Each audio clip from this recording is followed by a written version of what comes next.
बिस्मिल्लाहिर्रहमानिर्रहीम। वमा उमिरू इल्ला लियअब्दुल्लाह मुखलिसीना लहुद्दीन हुनफाअ व युकीमुस्सलाता व यु'तुज़्ज़काता व ज़ालिका दीनुल क़य्यिम। व क़ाला रसूलुल्लाह सल्लल्लाहु अलैहि वसल्लम इन्ना यसीरर रिया'i शिर्कुन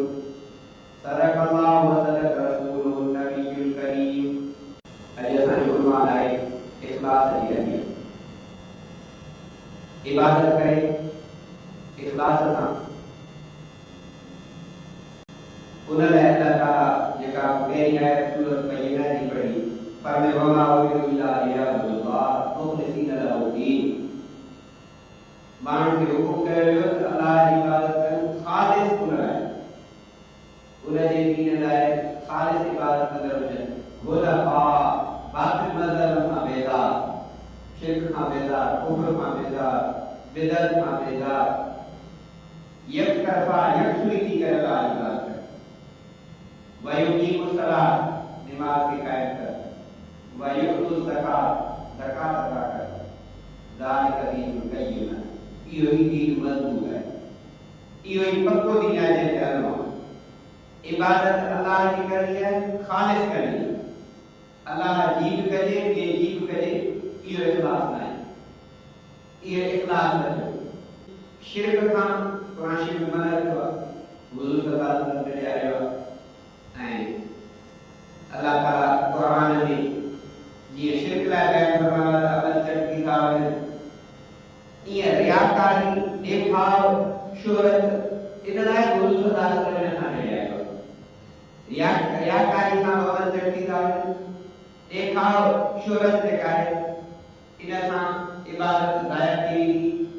इन सां कुझु बि हासिल न थींदो। ऐं रिया ऐं मशहूरी ख़ातिर जे करे इबादत कजे, इहो बि शिर्क आहे। हज़रत उमर बिन ख़त्ताब रज़ियल्लाहु ताला अन्हु खां रिवायत आहे, हुन चयो त मूं मस्जिद नबी में आयुसि, हज़रत मुआज़ बिन जबल रज़ियल्लाहु अन्हु खे रसूलुल्लाह सल्लल्लाहु अलैहि वसल्लम जे रोज़े मुबारक खे रोज़े ॾिनो। असां छो पियो हली जी मूंखे हिकिड़ी ॻाल्हि वारे थी जो रसूलुल्लाह सल्लल्लाहु अलैहि वसल्लम फरमाया इन्ना यसीरर रिया'i शिर्कुन। थोरो बि ॾेखाव शिर्क आहे, थोरो बि ॾेखाव शोहरत जी करणी हुजे इहो शिर्क आहे। ऐं अल्लाह रब करे असांजो सॼो कमु न कई आहे। असां सॼो शोहरत ऐं ॾेखाव ख़ातिर पिया कयूं, सॼी शइ असांजी हिन हाल में आहे। हज़रत अबू सईद हज़रत शद्दाद बिन औस रज़ियल्लाहु अन्हु खां रिवायत आहे, क़ाल रसूलुल्लाह सल्लल्लाहु अलैहि वसल्लम मन सल्ला युराई फ़क़द अशरक, मन साम युराई फ़क़द अशरक, व मन तसद्दक़ युराई फ़क़द अशरक। जंहिं नमाज़ ॾेखाव ख़ातिर पढ़ी शिर्क कई, रोज़ो ॾेखाव ख़ातिर रखी शिर्क कई, सदको ख़ैरात ज़कात ॾेखाव ख़ातिर ॾिनी इहो शिर्क कई। माण्हू ॾिसनि त नमाज़ पढ़जे, नथा ॾिसनि त चयो पंहिंजे इलाइक़े में नमाज़ पढ़े थो, ॿाहिरि वियो त चयो रोज़ो रखी वरी फेसबुक ते वेठी चई मूं रोज़ो रखियो आहे। इहो ॾेखाव न चयो छा कयो। साईं अची कोई नमाज़ में पढ़े, गुज़िरियल साईं नमाज़ में पढ़े, साईं ने असांजी मदद कई। या जे हालत थी वई आहे पाक खंड जो ॾेई फोटो कढे वॾो मशहूरु ख़ैरात कंदड़ आहे, वॾो बुज़ुर्ग आहे, वॾो जेको आहे सखी माण्हू आहे। हिन कटो ॾिनो, हिकिड़े माण्हू पोस्ट रखी हिकिड़ो ई कटो जेको आहे ठहियल जो उहो न घर में साॻियो ॾेखारे फोटो कराईंदो, ऐं हिकिड़ो ॾेखारे फोटो थी वियो हाणे नमाज़ में जेकी इहो शिर्क जो शान आहे।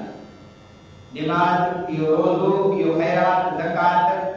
जेका ॾेखाव जे करे थी कजे, मशहूरी जी करे थी कजे, इहा शिर्क में शामिल आहे। अलाह जे शर असांखे इन खां बचाए।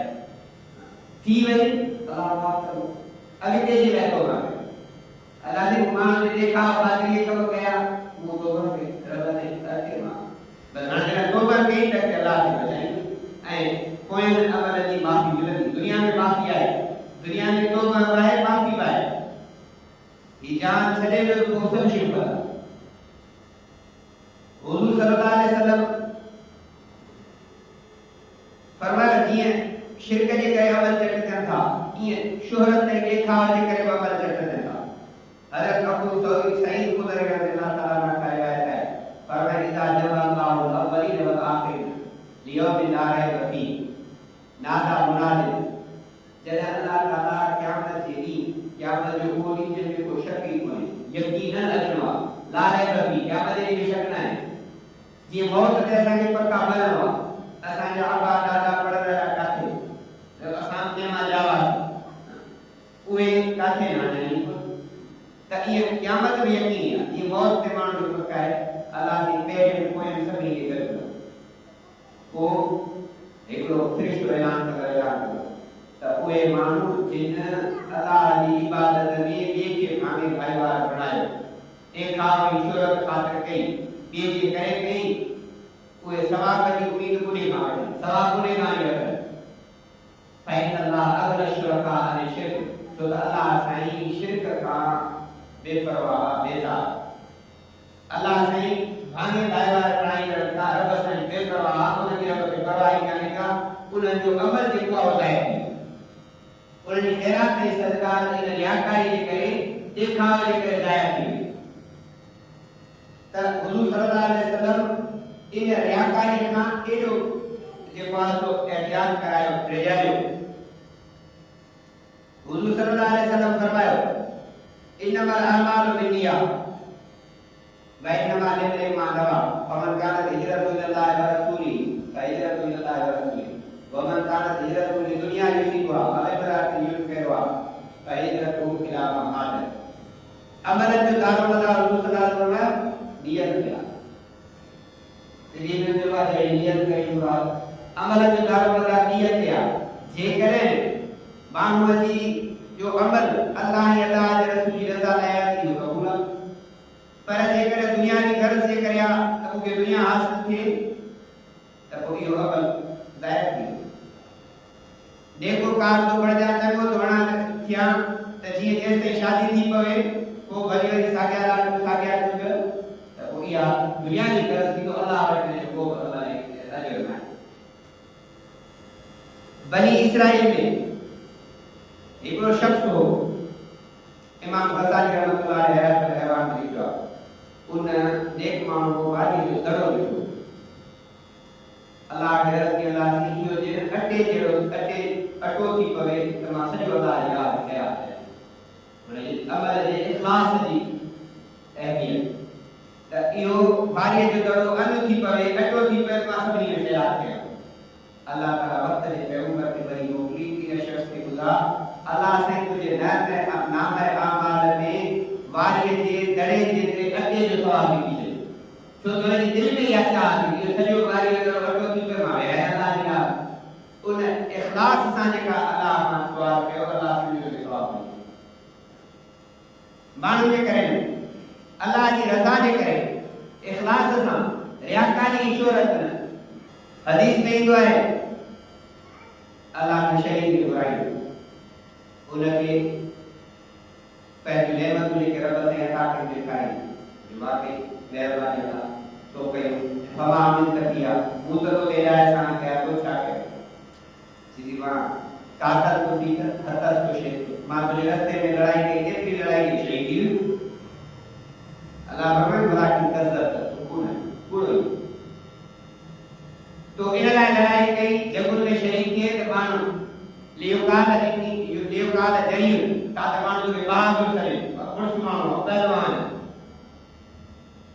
हिन जे आॾो पी नथो सघे, तूं पाण खे बहादुर पहलवान नथो सॾण जे करे लड़ाई कई, पर कीअं यादि थी चई तोखे मां बहादुर ॼणा, तुंहिंजे नाले जो ॾहकार हो, तूं डोन ई डरो न, तुंहिंजो नालो ॿुधी हर को ॾकी पियो वञे, तुझे आजो को बीहे न पियो, इहा ॻाल्हि न थी। हाणे तुंहिंजो अमल को कम जो कोन्हे, उनखे जन्नत में ॾिठो कयो। अल्लाह ने हिकिड़े कारी साहब, आलिम साहब, कारी को आलिम को घुरायो, अल्लाह ने हुनजी पंहिंजी नेमत बि यादि आहे, तोखे हे एहसान कयो, हे नेमतूं कयूं, तो छा कयो? सीधी मां इल्मु हासिल कयो, तालम इल्मु हासिल कयो, ऐं सेखारी माण्हू खे तीन मसइला कया, नमाज़ में ज़कात अहकाम ला सेखारियो, क़राअतुल क़ुरान बा कुरान पढ़ियो भाई पढ़ाएं हाफिज आलिम कारी पैदा किया पढ़न में आवा के जो शागिर्द फिलाने उस्ताद नालो ए एतरा सारा आलिम मुफ्ती हाफिज को पढ़ाया ये मुझे शागिर्द अल्लाह फरमाए कज़ब वलाकिन कज़ब कबूल है तो इन लाइ इल्म हासिल कयो जो काल आलिम काहे त तू के वडो आलिम छो वडो काहे छो इन सही तरह मुझे शागिर्द तो इन लाइ इल्म हासिल कयो पक्का पीर नहीं चेरो वडो उस्ताद है वडो कारी साहब वडो मुफ्ती साहब ये सब असान जो कर हे सब इन जा शागिर्द या शे थी वई हां दुनिया की गर्ज जे करे को इल्म हासिल कयो इल्म दीन कुरान जो हासिल कई पर शोहरत जे करे नाले जे करे वो तो चेरो हां तुझी जाए जन्नत वो जन्नत तो रुपयो अल्लाह ने के सही है बुराई पर नेमत को अल्लाह ने के कह याद जाए ये बिल्कुल सही है ये तो जाके बाबा ने तो मुझे चाके वो तो मेरी मेहरबानी है किसी मां सखावत के मुझे रास्ते में ये गरीब मिस्किन बेवा उनके खातों में पुजाए बहाना उन्हें मदद पे के जे के गरीब मिस्किन यानी जी शादी न पई थे दाज लावन के राजी पे माई सामान रखी तो जा दाज लावन मान के उठा बेरा कर तो गया वो फलाई नसीब वालायो ए खोड़ सारा कम गया सालाना शादी इज्तिमाई शादी या कम पे के ये या कम में गया ए दीनी मदरसे में मुताबिक कयो पे जे मदरसे के राशन जो कि वो पुजाए जे मस्जिद में पखनी जो कि वो पुजाए एकाशे का भगी टूटी के वापुरी पे के ये सब गया पे अल्लाह फरमाए कि कसर जरूर है तो इन लाइ थे पे लियो काल जवाब तालो में सखी से तो जो नालो हो जे रात में बाबा सखी नहीं आ फकर की विच तो के सखी जे तो जो शोहरत थी तो वलो नेक दिल मानो वलो रात दिला मस्जिद में वलो क्यों करे पखा भजन पे टुटन का ठाणा पे पवन कारी साहब को तो ना है के मिले पियो ऐ तो की सब को क्या गरीबन बेवान जो राती को कफालत कई उन्होंने खादा पुजाया तो यानी जे शादी में जरूर मदद कई पर तो के दुनिया में चेयो आने ला तो कुछ भी कोने को इन्हें इजाजत पियो पे तो एडा बड़ा देखी जाता सहाबत शहादत इल्म जो फैलाएं कुरान हदीस सुन्नत जो फैलाएं जले इन्हनि में रियाकारी ने शोहरत अची वई त अल्लाह वटि इन्हनि जे अमल जो को सवाब कोई जेकर हल्को को सवाब जो अमल करे उनमें शोहरत आई ये तो वडी ले जाता है नजरा है तो उनमें किथा दी उलमा लिखा इन टिन शख्सन जो जिक्र ने करे के जो वडी लेवल जा कम वडी इबादत जा कम तमाम काम है पैसो खर्च करन सोलो कोले पैसो हया दी पाड़ दिल में काशी कटी जन किया इयो जो को दिए तो वलो काम पर इन में जरा देखा हुई शोहरत अची दी कम नहीं इयो फोटो स्टेशन ते थियो अब असा मिले के 500 रुपया में आई भी तला फोटो कर तो यो को मैं यो है दुआ अल्लाह ताला असा के इन रिया और शोहरत में बचाए इन रिया कई शोहरत जे करे ये तो शिरक वांगु दी शिरक करे के अमल चक नमाज रोजा इबादत देरी करे मुशरिकात और मौलाना अब्दुल कादिर रहमतुल्लाह ने फरमाया हर बेदत थी गए चक हर बेदत की माना भी आई सब अमल चक सब ने क्यों कहीं पर मुशरिका अल्लाह ना शरीक कहीं अमल चक खोड़ ने क्यों कहीं पर रिया देखा वही मशहूरी जे करे कहीं ये बचत को बचो जा दुआ अल्लाह ताला सा के इन देखारी शोहरत का इन रियाकारी का बचाए जेकी अगे गलती थी हो उन जे अल्लाह से सा तो बता के वो कैसा है वो बचा यो तो कोशिश करे सके या देवत करे सके असा पानी हेतु आयो वो खामो जो पुछाणो दियो ता खाता जो ता जो पुछाणो दियो सॼी दुनिया के असा खणी वधल दे तबलीग कला चवंदा मनी त ठीक न त पाण या मुझे को क्या इंसान ते आए वो पहुंचे नेकी जो न सुने वधीक असांजे मथां थी ॿुधाए बुजुर्गान दीन जा अक़वाल किस्सा इन रियाकारी बाबत हज़रत मारूफ करकी रहमतुल्लाह अलैहि फरमाया जेको माण्हू सवाब जी नियत सां अमल करे तो इहो वापारी अल्लाह जो वापार करे जेको माण्हू जहन्नम जे भव खां जन्नत जी उम्मीद में इबादत तो करे इहो अब्द जेको बांदो जेको अल्लाह जी रज़ा लाइ इबादत करे तो इहो आज़ाद वॾो दर्जो सवाब जे नियत सां इबादत कई अल्लाह सां वापार कयो इहो सही आहे इन में का बात है पर इहो आखिरी दर्जो ऐं जेको माण्हू जन्नत जे उम्मीद में जहन्नम जे खौफ खां इबादत थो करे इहो मानो आहे इहो ॿिए दर्जे आला दर्जो जेको अल्लाह जी रज़ा ख़ातिर इबादत करे पियो इहो आज़ादा वॾे में वॾो दर्जो कमाल जो इन में रियाकारी शोहरत आहे आदम अलैहिस्सलाम जो जिक्र अल्लामा दमीर रहमतुल्लाह अलैहि कयो उनके जग जा जानवर सलाम करा हज़रत आदम अलैहिस्सलाम उनके उनजी मुनासिबत सां दुआ ॾींदो हर जी जमात है उन्होंने सलाम के हज़रत आदम अलैहिस्सलाम के दुआ पे उठी दे उठे या मुश्क जे काती ने दुकान थी बी जमात हर जी खबर पे मार को थी आया यो बरो कम थी को उन्हनि आई हज़रत आदम अलैहिस्सलाम ने सलाम कयो हज़रत आदम अलैहिस्सलाम ने दुआ कई उठी दे हथ उठे मोती जो आया उन्हनि दिया मुश्क वारी नेमत नसीब थी और के जो तमा बेओ तमा के हासिल थी असा के रखी कि असा हज़रत आदम अलैहिस्सलाम के सलाम कयो हो अल्लाह जी रज़ा खातिर अल्लाह जो बरकती ला कानो तमाम वनी सलाम कयो दुआ वतन वठण जो लालच है तने के ता नाकाम किया सा कामयाब किया दुनिया में गर्ज ऐं लालच खातिर जे खाए इबादत कजे थी उहा नाकामी नो असाने जो सबब है उनजा जो हासिल कोने हज़रत अलैहि रहमतुल्लाह अलैहि जो फरमाना त के पर पुट दुआ कर ये ज़ियारत करण का अवसर है छो जेका पर पुट दुआ थी न अने ठीक है बने उनमें एक खाब जो को शुभ कोने रोज़ो नहीं है इनमें रियाकारी शिरक है किए तमानी को रोजा है ता गैर रोजा है बीठा हो जो सही को ता शहर में रोजा को रोजा है गरी थोड़ी थोड़ी तब रोजे खा के पहलवान लो ए 80 किलो वजन रोजे रखण सा वनी 50 किलो 30 किलो ये तो कोने को फर्क कोने अने रोजे के अखिल में नूरानियत आयो चमक ऐं दमक जेका थे थी उहा उन गैर रोजा में नहीं रोजे में सरे जो देखाव कोने बेन इबादत में देखाव है नमाज पढ़े तो चार माण्हू ॾिसंदा पोइ हिन जे दिलि में कोन्हे को ख़ैरात कई तब के ख़बर कोन्हे न पियो नसीब है भलो माण्हू जेको माण्हू इबादत करे अल्लाह हज़रत अनस करनी जो कौल तव्हांखे ॿुधायो त पर पुट दुआ करण ज़ियारत खां अफ़ज़ल आहे छो त उन में रियाकारी शोहरत जो ज़रूर अमल नथा कोन्हे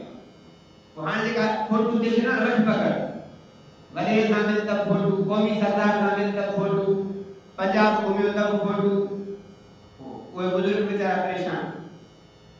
हाणे न जवाब ॾियनि तब छा कनि न ॾियनि तब छा कनि सॼो ॾींहुं वेठा फोटू कढनि न फोटू कढण ॾे चिड़ियो वञे अल्लामा राशिद महमूद साहब या असांजा बुजुर्ग क़ाइदे जे मौलाना रहमान साहब हाणे सॼो ॾींहुं फोटू जो सॼो ॾींहुं जो कमु हुजे मौलाना सतमिल बोल काज़ी अहसान हिकु दफ़े नवाब शाह सतमिल बोल जे प्रोग्राम में ॿुधाई सेमिनार में त मौलाना खां कंहिं फोटू जे बारे में पुछो कि मौलाना जो मां बिना तस्वीर हराम तो समझा कि बुधाई मां बिना बिना तस्वीर हराम तो समझा इन मां के केर समझाए मुड़नी नथा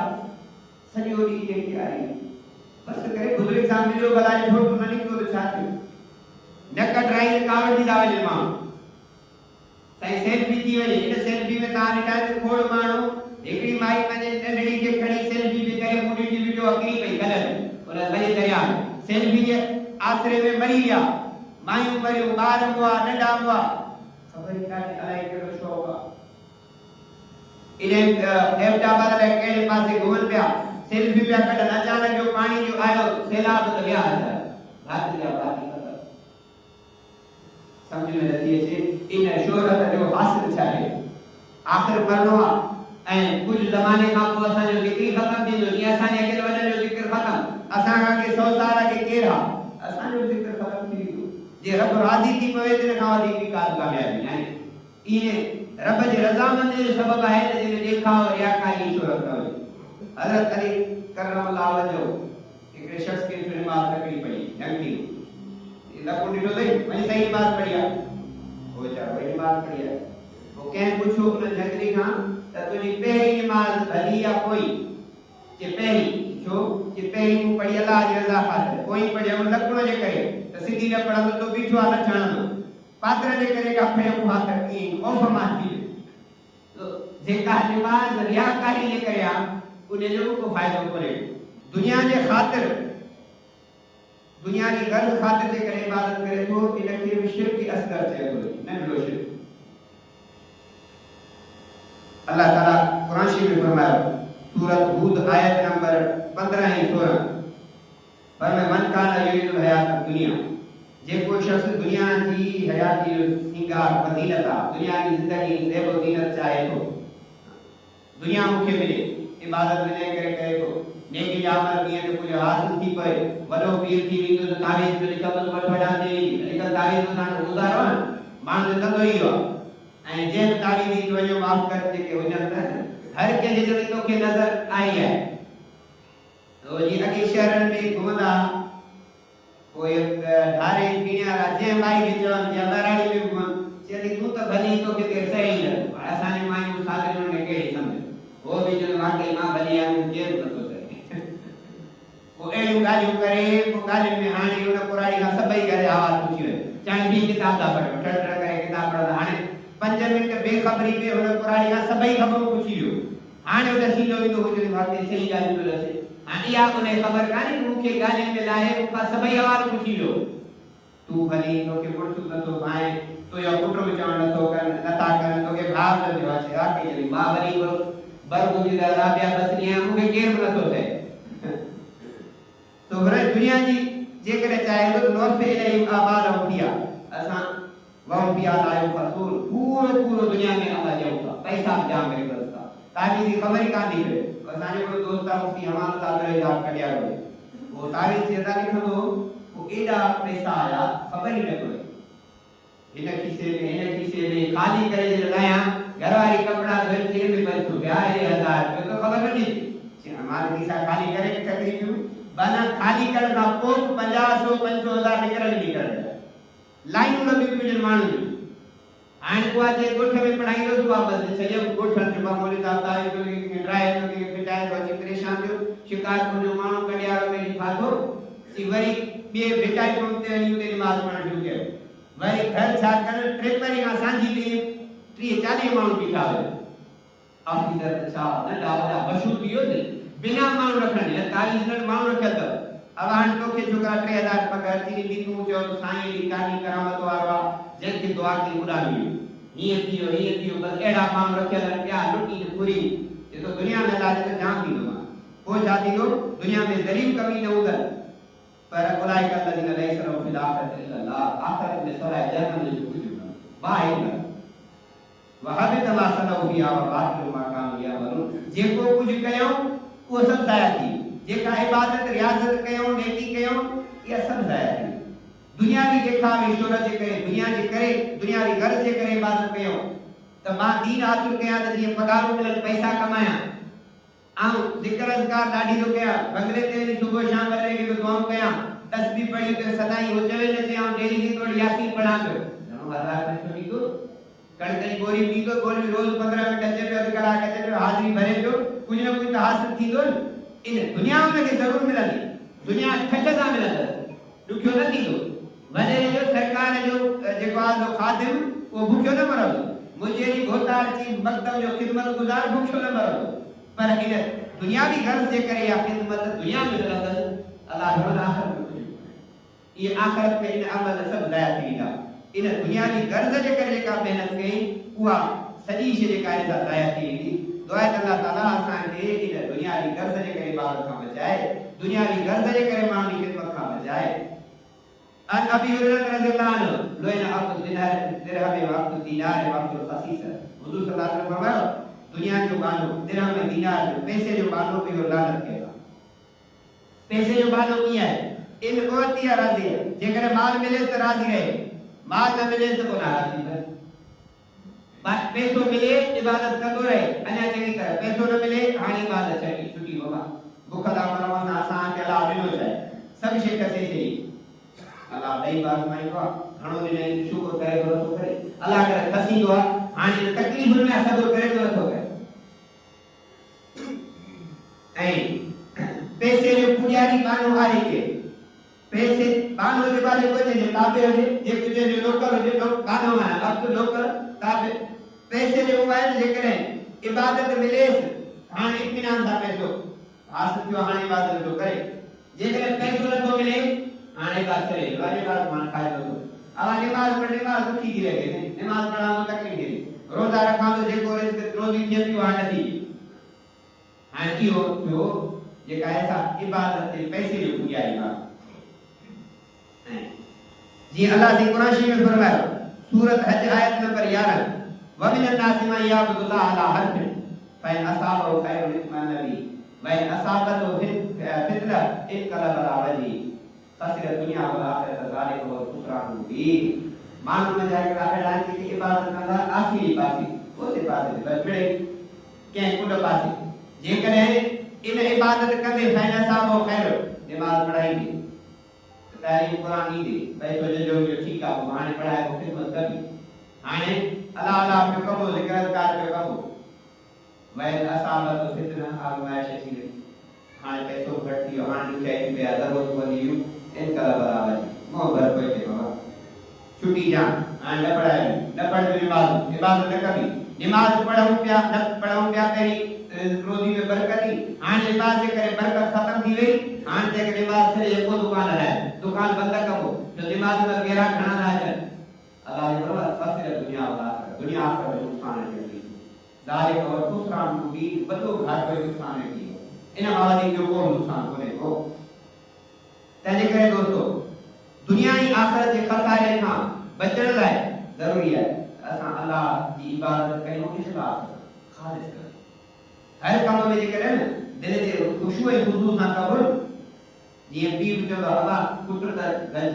पर फिलहाल को कोई खिदमत करे तो इखलास आ जाए दिल सा हो इखलास का मतलब है दिल सा हो गए रूह सा हो गए सब हिजरा ना ऐ सब हिजरा थी को कदर को थी इखलास की अलामत है हजरत जुनून रहमतुल्लाह अलैहि फरमाया तो इखलास की निशानी में आया है त रज खुशी में सागिया को कहनी गिला करे त रज न को इसको कहनी वधी तारीफ करे खुशी न पूरी बराबर है इसमें या हजरत रुफैल बिन अब्बास रहमतुल्लाह अलैहि फरमाए तो के जे करे इबादत न करे ऐ के जे करे इबादत छड़े अब आने सा दोस्ती आदमी नमाज पढ़ ली बोले साहब ना संगत आदमी नमाज पढ़ ली आने बोली ना चली प्यासी मस्जिद में चली प्यासी मस्जिद वाले जमात के साथ चली प्यासी आने मस्जिद गए या नमाज के पढ़ ली इन्हें ना दोस्ती ही नमाज पढ़ी थी आने ना दोस्ती खत्म नमाज खत्म माना के जे करे नमाज पढ़न या के जे करे नमाज छडन इयो आहे इखलास ना खाली इन दी शेन का अल्लाह की बचाए नुज़र मजालिस में गुज़री है अल्लाह से असान के इबादत कयो तो अल्लाह की रजा खातिर नबी जे करे नमाज जे करे नबी के जे करे ऐ जे करे इबादत में कमी कोताही थी वजे अल्लाह साईं का बख्शिश करे शिरक खां रियाकारी खां शोहरत खां दिखाव खां इन शेर खां माण्हू बचे जेकर इहा शइ रही त पोइ असांजा इहे अमल कंहिं बि कम जा अॻे ग़लतियूं थी वियूं अल्लाह से माफ़ करो अल्लाह माफ़ी घुरिजे आइंदा ग़लती न करण जो कोई इरादो करे पोइ असां इहा शइ ॿिए ताईं पहुचाए ॿुधे थो थी अमल करे थो थी न त बसि असांजो कमु आहे मा अलैना इल्लल बलाग असांजो कमु आहे सिर्फ़ु पहुचाए हुज़ूर सल्लल्लाहु अलैहि वसल्लम फरमाया नज़रल्लाहु इमरान समिअ मकालती अल्लाह से हिन शख्स जो चेहरो तरो ताज़ा करे बकदर चेहरो मकदर हुजे रोशन हुजे जेको मुंहिंजी ॻाल्हि ॿुधे वो यादि करे ऐं ॿिए ते पहुचाए आया कदम तव्हां क़ुरान जो आयतूं ॿुधियूं हदीसूं ॿुधियूं बुज़ुर्ग जा कौल ऐं किसा ॿुधा जेतिरियूं शयूं यादि पहुचियूं घर पंहिंजे बचनि खे ॿारनि खे ॿुधायूं जेतिरो यादि बीठो तेसिताईं पहुचाइबो इन हदीस में हुजूर जी दुआ में असांजो चेहरो तरो ताज़ा रहे असां शादाबाद रहूं पोइ तॾहिं रहूं जॾहिं इहे शयूं ॿुधल जेतिरियूं यादि रहियूं भेरो ॾे ते ॿुधायूं इन शइ जी कोशिशि करो जेको हुजे अल्लाह से मूंखे ऐं सभिनी खे इन ते अमल जी तौफ़ीक़ अता फरमाए। व आख़िर दावाना